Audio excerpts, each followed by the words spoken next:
Let's solve some of your biggest email marketing concerns.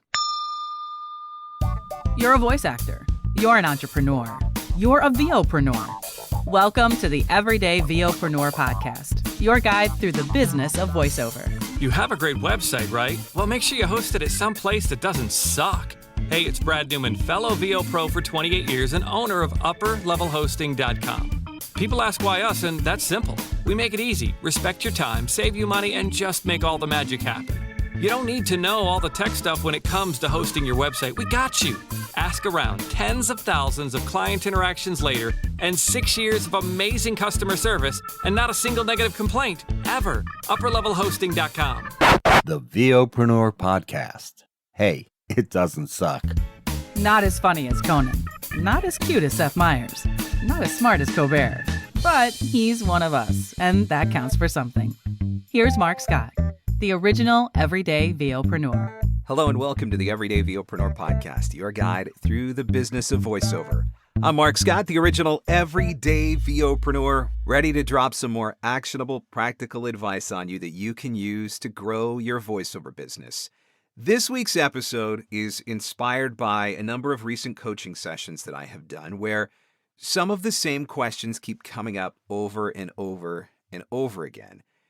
And I realized that these are questions that I've been answering for years, and they're probably questions that I'll continue to answer for years to come, but maybe if I could put them in a podcast episode, at least it would give me something that I could very quickly and easily refer you to and say, hey, check out this episode. It's going to solve all of the questions that you have about email marketing. Okay, maybe it's not going to solve all of the questions that you have about email marketing, but what I do want to talk about today are 5 things that I think you absolutely need to understand about email marketing. And some of these things are inspired by the introductory email workshops that I've been running right now. And you can visit VOPRENEUR.com to see if there's a workshop available. They sell out pretty quickly though, but I want to just dive into some of the most common questions that keep coming up because I want to put your mind at ease. Because I know that these questions that you are struggling with, that you are asking over and over and over again, these are the things that are hanging you up. These are the things that are actually keeping you from doing the email marketing. And I want you to just do the thing. So if we can address some of these things, maybe that will help you to just do the thing. So here we go. 5 things you need to understand about email marketing. And number 1 is no, you are not being annoying. Would you repeat this after me, please? No, I am not being annoying. One more time.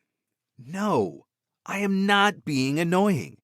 I really want you to internalize that. I really want you to drive that home because hands down, by the widest of wide margins, the number 1 reason why voice actors are not doing email marketing is because they are convinced that by doing email marketing, they're being annoying. But, say it with me, no, I am not being annoying. Now, let me add a couple of caveats to that. You are not being annoying if you are being relevant. You are not being annoying if you are being personal. You are not being annoying if you are building relationship. You are not being annoying if you are adding value. If you are blindly and randomly sending generic messages to as many people as humanly possible and hoping that if enough spaghetti hits the wall, some of it will stick, then yes, you are being annoying. If you are being desperate, constantly begging for new voiceover opportunities, then yes, you are probably being annoying. But if you can avoid those things, which you can, then say it with me. No, I am not being annoying. I want your emails to be targeted and relevant. If your emails are targeted and relevant, then you are going to be fine. And what does that look like? Now, I always say that emails need to be personalized. The problem is that the term personalization sometimes is misunderstood. I don't need the email specifically to be personalized to the individual that you're sending it to, although that is a way of personalizing. But sometimes a way of personalizing is simply by providing the right audience with the right information. So for example, if you got a brand new e-learning demo and you are going to send out an email to all of your e-learning clients, that becomes a personalized message, and that is not annoying. Now, If you were to send that e-learning demo to all of your commercial clients who don't do e-learning, that is not personal. And yes, that might be annoying. So remember that if you are being relevant, you are not being annoying. So always ask yourself that question before you go to send any of these emails. Is this email relevant? Is it targeted? Is it personalized? Does it add value? If it is doing all of those things or any of those things, then you're fine. And repeat after me, no, I am not being annoying. Now, one of the reasons why voice actors assume that they are being annoying is because every single email that they write doesn't get responded to. Let me give you a really great example of how we're going to squash that thought process.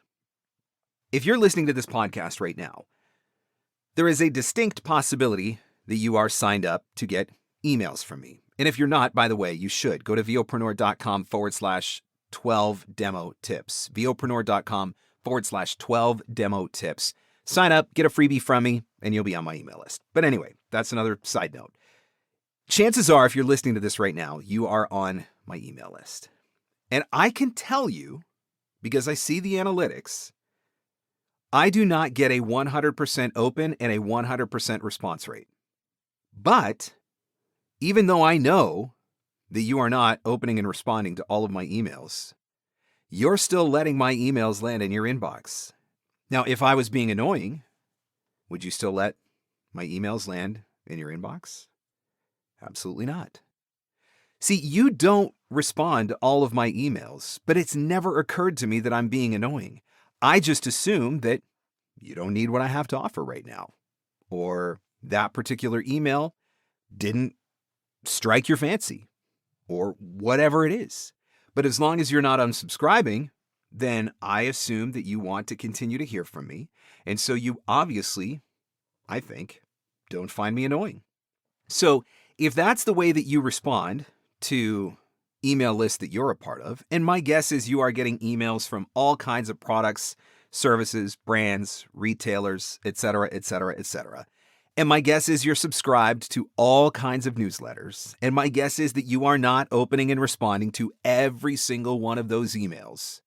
But you also don't find them annoying because you know there's going to come a point where you want what they have to offer. The same thing could be said for your voiceover marketing emails. Just because somebody doesn't respond doesn't mean they find you annoying. It probably just means they don't need you right now. But when they do need you, they want you to be in the inbox. So I say again, if you are being personalized, if you are being relevant, if you are building relationships, if you are adding value, then, one more time, no, my emails are not annoying. So you could just let that mindset go and free yourself so that you can move on and start doing the thing. Start sending the emails. So that's number one. Number two, no is not a bad thing. I know that when we're doing our marketing emails, and I think it's got to be the creative side of us. It's got to be because of the creative side of our brain. We have this intense desire, all of us. I've learned this very quickly in doing my coaching. We want to be liked, and we want to be liked by everyone. And we don't like it when we're not liked. And so if we send a marketing email to somebody and they don't like us, our perception, by the way, but by like us mean they don't immediately reply that they love us and they want to work with us, then we automatically go to a very dark place. And it's even worse if they respond back that they are not interested. Do you know how many Facebook groups are filled with posts from voice actors who are sharing stories of their rejections to their marketing emails? Because we want everybody to like us. We want every email to be a yes. We don't want to think that there might be somebody out there who doesn't want to work with us. Or we don't want to think that we wrote a really bad email and so that's the reason why they're not interested. But the reality is no is not a bad thing. In fact, no is a great thing. I don't sweat no at all. No tells me straight up they don't want to work with me. Now I don't have to wonder. No is a blessing. No is a gift. When I get a no from one of my marketing emails, that's one less person that I need to maintain communication with. That's one less person that I have to keep straight in my CRM. That's one less person that I'm focused on building a relationship with, which gives me more time to devote to another person who actually does want to work with me, or does want to hear from me, or does want to build a relationship with me. No is not a bad thing. No is a gift. If you send a marketing email and you get a rejection, that is somebody who is probably never going to hire you anyway, so they just gave you a gift. Don't sweat it. Don't get hung up there. Don't get all caught up in your head where you start questioning your relevance and questioning your skill and questioning your ability. Don't let yourself get derailed where now you're not going to send any more marketing emails for a month because your feelings got hurt or whatever. It was a gift. Take it as a gift. Now, if they specifically say, no, I will never work with you because your demos are garbage, we maybe need to evaluate that. But I don't know that that's ever happened. If they specifically wrote you and said, no, I don't want to work with you because your email was the worst email I've ever received in the history of my life, there's something there that we should address before you send more emails. But again, don't know that I've ever heard of that happening to anybody. Usually, it's just a company that doesn't need you. And that's okay. Every time a plumber calls your house, no, you know what? Forget plumbers, duct cleaning. Every time somebody calls your house for duct cleaning, do you accept it? No. Why? Because you don't need duct cleaning. So you say, no, I don't need duct cleaning. Does it mean you hate this person? No. Does it mean you wish them ill? No. Does it mean you want to track them down and take their phone and email away so they can never contact anybody again? No, it doesn't mean any of that. It just means you don't need them. It's no different for a voice actor. Some of the people that we reach out to just don't need us, and that's okay. By telling us no, they freed us up to have more time to go find the ones that do need us. No is not a bad thing. Don't sweat no. Don't get hung up on no. That's number 2. In this particular episode, I'm talking about email marketing and some of the different things that you need to know and understand for email marketing, but I teach all kinds of different marketing for voice actors, and I offer a lot of different resources as well, and I've got a new one that you might be interested in, and it's free. You can go to VOPRENEUR.com/12 demo tips. That's VOPRENEUR.com/12 demo tips. I'll put it in the show notes. And at that website, you're going to be able to download a free PDF that I've created that offers 12 different strategies for how you can market your voiceover demos. 12 things that some of them maybe you've thought of, some of them you probably haven't, and each one of them I think will inspire you to some new ideas for how you can get your demos out there. Remember, part of what you need to be doing to grow your voiceover business is getting your demos in front of new people every single day. And using these 12 tips is going to help you to do that. If you want the free download again, it's VOPRENEUR.com/12 demo tips. That's VOPRENEUR.com/12 demo tips. Now back to our show. Number 3, quit obsessing over open rates. Open rates are, by and large, an utterly useless metric today. Once upon a time, there was some value in open rates, but now open rates are so completely inaccurate that there is just not a whole lot of relevance to them. In fact, if you go into any email marketing software, and I've used MailChimp, I've used Drip, I use Kajabi, I've used a bunch of different email marketing software. Some of them actually have disclaimers now that warn you against paying attention to open rates and warn you against taking actions based on open rates because open rates have become irrelevant. There is so much technology out there now that blocks tracking pixels, which that's how open rates are tracked. A piece of code, a little pixel gets embedded into your email. and it pings that, oh, this email was opened. But there are so many different ways that those tracking pixels are getting blocked now that it really doesn't matter anymore. So you could send out an email and it could show that you have a 10% open rate, but in reality, you might actually have a 45% open rate. Or you might have a 65% open rate. Or you might have a 20% open rate. But nobody really knows because it's not an exact science. But we obsess over open rates. Everybody that's using Nimble talks about open rates in Nimble because if you send group messages with Nimble, you can get open rates. Or if you send single emails, like I use Gmail, it's integrated with Nimble. I have the ability to send emails through Gmail that get tracked, and it will ping Nimble if that email gets opened, right? It's cool that that technology's there, but it's not an exact science anymore. And that's no fault of Nimble, and it's no fault of Gmail. It's just privacy. It's built into operating systems like Apple, where there's the ability to turn off tracking pixels. It's messed with email marketing. It's messed with social media advertising, all kinds of things. So you need to stop obsessing over open rates. Let me tell you the only metric that you really need to pay attention to: your response rate. If you're doing cold email marketing and you are not getting at least a 10 to 15% response rate, that's a problem. That's the metric you need to pay attention to. That's the metric you need to be tracking. Forget open rates. Focus on response rates. Now, number 4 almost ties back to the whole you're not being annoying thing. But number 4 is if they don't want to hear from you, they will unsubscribe. In my introductory email marketing workshop, part of what I teach in that class, one segment of the teaching, I actually give a screenshot of my inbox.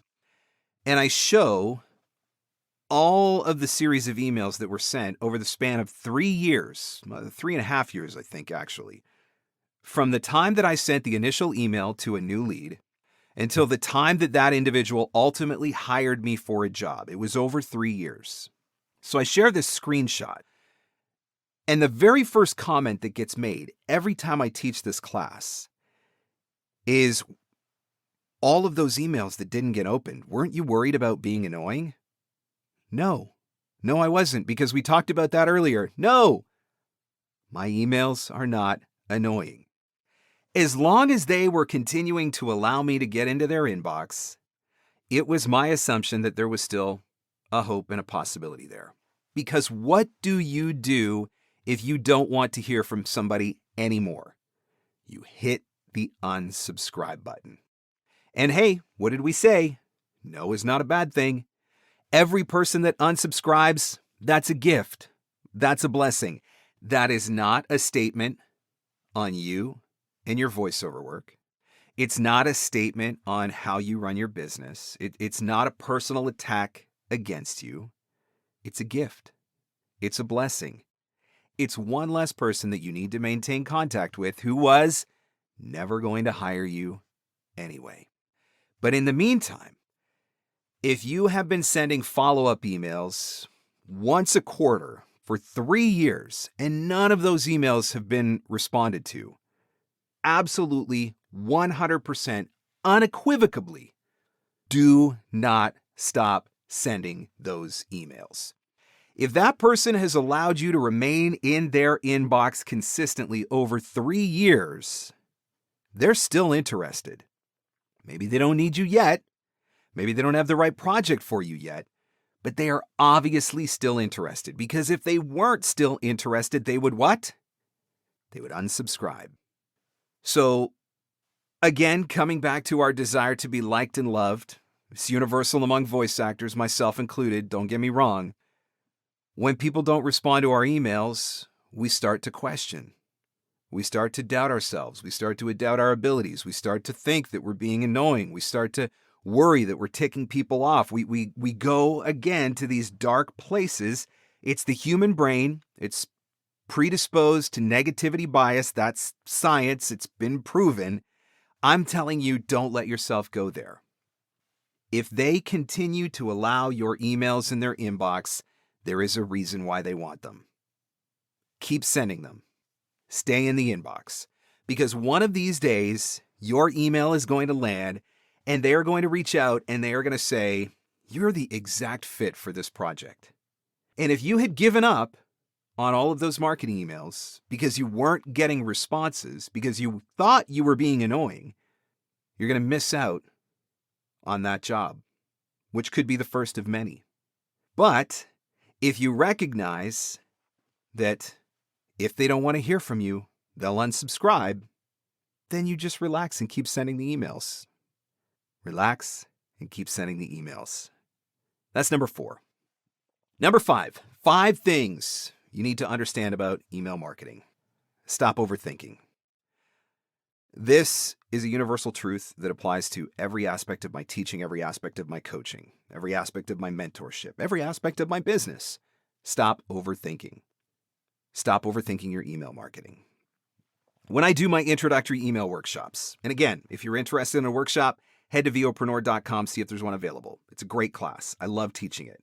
One of the things that I do in my email workshop is I put a lead on the screen, and then I say, you have 5 minutes to write an email to this lead and get it in my inbox.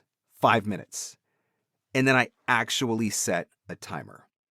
And when I do it, people freak out. Their faces go white. Their butts clench. They start to sweat. Their heart starts to race. They can't handle it. Why? Because they spend 25 minutes writing an email, 35 minutes writing an email, an hour writing an email, because they're overthinking. And the reason why I do this exercise, it's absolutely intentional. I do it to prove that you can.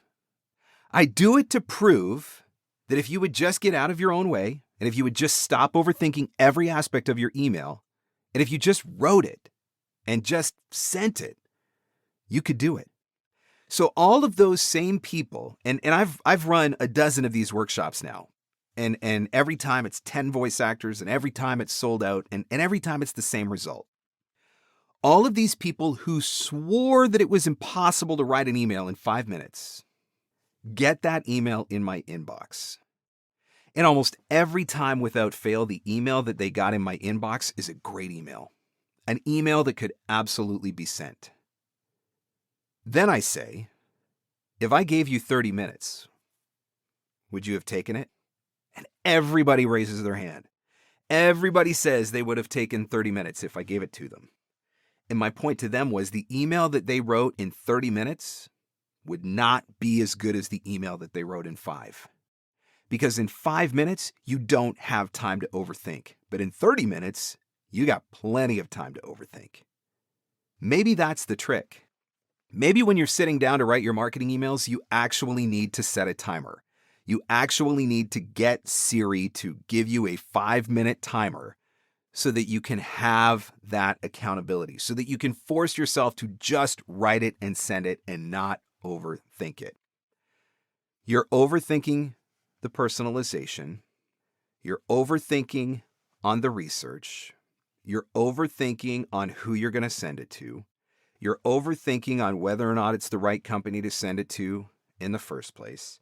You're overthinking on the content that you're writing in it.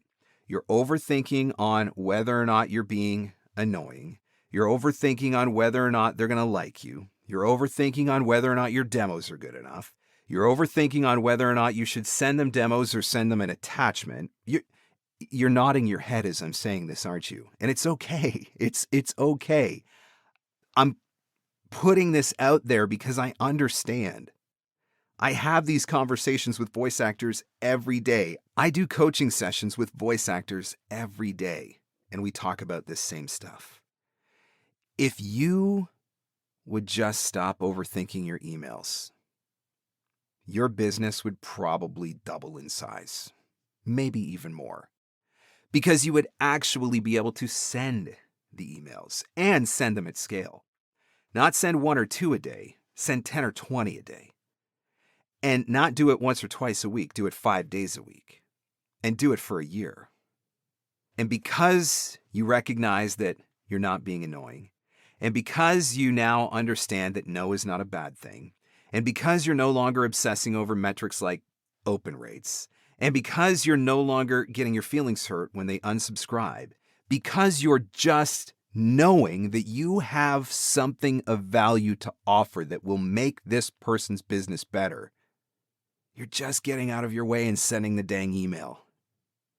If you get nothing else from this episode, get that. Just get out of your way and send the dang email. So there you go.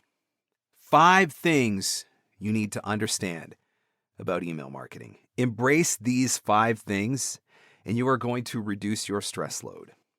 Embrace these 5 things and you are going to increase your productivity. Embrace these 5 things and your whole mindset towards email marketing is going to shift. And when your entire mindset towards email marketing shifts, and shifts in a positive direction, wow. Like now you're going to find out how much money you can make in VoiceOver. So look, if you need help with your email marketing, I can help you. If you need help with your email marketing, I want to help you. If you need to figure out how to get out of your head and just do the thing, I can help you. There are a lot of different options that are available to you at VOPRENEUR.com, including private coaching. I'll sit down with you and look at your emails and walk you through it. I will listen to all of those fears that you have and help you overcome them. We can talk about strategy and lead generation and subject lines and all of those fun things. I will do whatever I can to help you to just get out of your own way and send the dang email. 5 things you need to understand about email marketing. You are not being annoying if you are being relevant. No is not a bad thing. Quit obsessing over open rates. If they don't want to hear from you, they'll unsubscribe and stop overthinking. Thanks so much for listening, and I'll catch you on the next one. The Everyday VOpreneur Podcast. Available everywhere fine podcasts are given away for free. Mostly, we think. Having your voiceover demos easily playable and downloadable on your website is essential. The VoiceSam player lets you do that across any device and browser. There are also options for adding play buttons in your email signature, tracking your listens, and even putting videos in your demo player. Sign up now at voicesam.com/MarkScott and receive an instant $25 credit. For full details and to claim this offer, visit voicesam.com/MarkScott. And sync. And that's a wrap. Thanks for hanging in. Thanks for hanging out. Want more VOpreneur goodness? Jump online at VOpreneur.com.